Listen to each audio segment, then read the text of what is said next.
Un vaso, 60 mililitros de miel, 60 mililitros de aceite vegetal, 60 mililitros de agua, una moneda, un trozo de zanahoria, una taparrosca de plástico, colorante azul.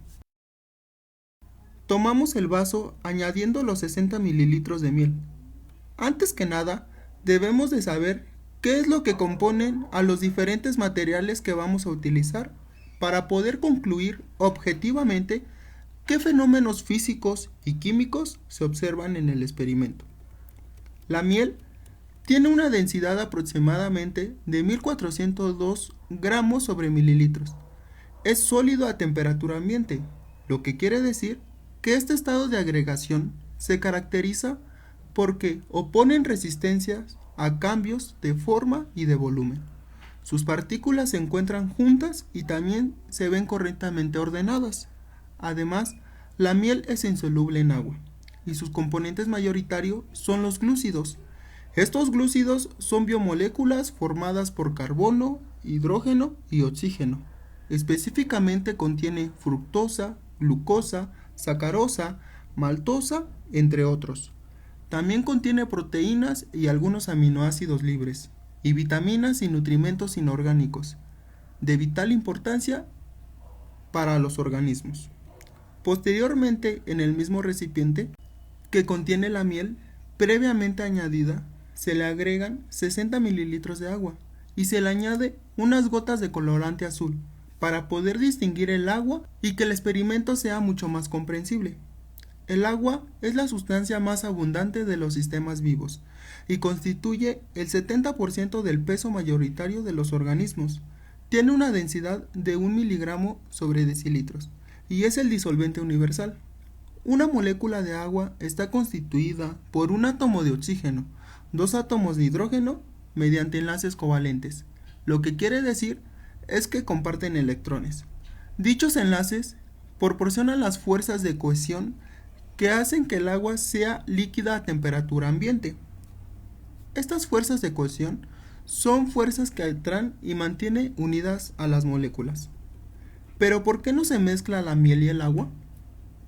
Como se sabe, en una mezcla no ocurre una reacción química y cada uno de sus componentes mantienen sus propiedades físico-químicas. Subjetivamente se puede observar que es una mezcla heterogénea, ya que posee una composición no uniforme en la cual se puede distinguir fácilmente sus componentes. En este caso, el agua y la miel. Intervienen una propiedad fundamental, la polaridad de las sustancias.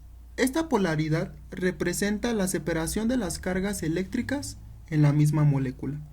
En el caso del agua, aunque tiene una carga total neutra, lo que quiere decir que tiene el mismo número de protones y de electrones, representa una distribución asimétrica de sus electrones, lo que convierte al agua en una molécula polar.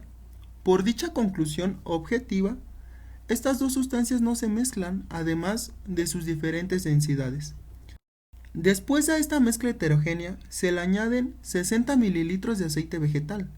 El aceite vegetal son lípidos, que es un conjunto de moléculas orgánicas o biomoléculas compuesta principalmente por carbono, hidrógeno y en menor proporción oxígeno. Tiene como característica principal el ser anfibólicas, con un extremo hidrofílico o polar, lo que quiere decir que interacciona con el agua, y un extremo hidrofóbico o no polar, lo que quiere decir que repele contra el agua.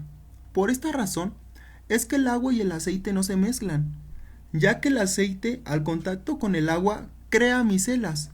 Estas micelas, la parte hidrofílica, es la que queda en la parte interna e interacciona con el agua, y en la parte externa queda la hidrofóbica. Aunado a esto, la densidad es mucho menor que la del agua, obteniendo que la densidad del aceite vegetal es de 9.2 por 10 a la menos 5 gramos sobre mililitros. Enseguida, se dejan caer en el recipiente tres objetos con diferentes componentes y densidades. El primer objeto será la moneda, y como se puede observar, queda al fondo del recipiente. ¿Por qué? Para poder responder esta pregunta, tenemos que saber ¿De qué está hecha la moneda? Sus componentes son el cobre, aluminio, níquel, entre otros.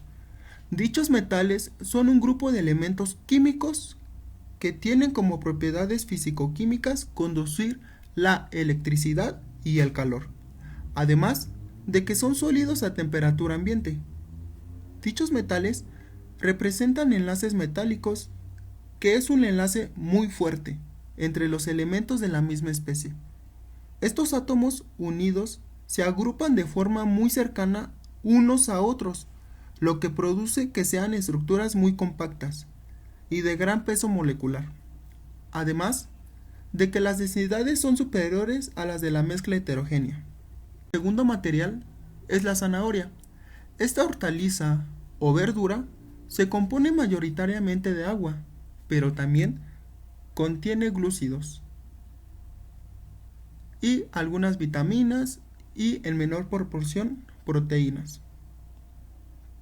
Su densidad es de 1.1 gramos sobre mililitros.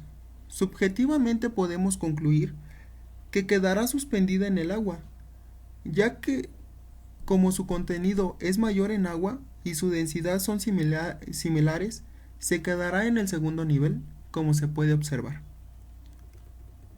Y por último, el material añadido será la taparrosca, que su componente son los plásticos.